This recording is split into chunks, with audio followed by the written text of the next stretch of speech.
that Kelly Williams, Gabe Norwood, and KG Canaleta is the first time that all three of them are joining sabay-sabay in one slam dunk. And these are the three high flyers of the PBA. Alam naman natin, they can dunk that basketball well.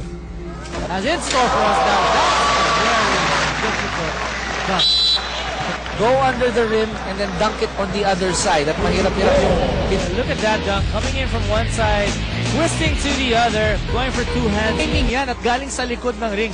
At ang mahirap dyan pwede kang maumpog. That's right. So, kailangan tutungo ka ng konti for you to be able to get that ball, reverse dunk on the other side. 4 points for our defending champion, Gabe Norwood, to join here. And JC Intal sporting a Samboy Lim jersey.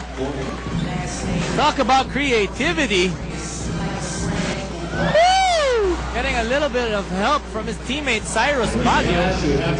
JC Intal. You gotta give it for his creativity and giving props to, of course, the Skywalker, Samboy Lim, one of our best dunkers, really elevated the game in the PBA in the 80s and the early 90s. Nabanggit mo yung Samboy Lim, feeling ko yung power niya doon, nanggaling sa medyas. Oo. At sige, mapapansin mo dito, ito si KG Canaleta, our 3-time slam dunk champion. One of the favorites dito sa ating slam dunk competition. Canaleta jumping from I don't know where. Let's check out that replay by Canaleta. The thing is, he makes it look so easy. He looks like he's walking in mid-air, and look at how he throws it down, the elevation and the jam for our 3-time champion KG Canaleta. Perfect score for this round.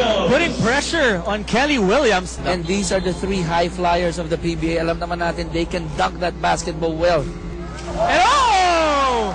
A power dunk by Kelly Williams. Tough dunk. Look at how difficult this dunk is. Turning in midair, 1-2-hand reverse slam, and with the authority, throwing it down. Look at that. Just a power dunker. Itong si Kelly Williams. Canaleta and Kelly Williams.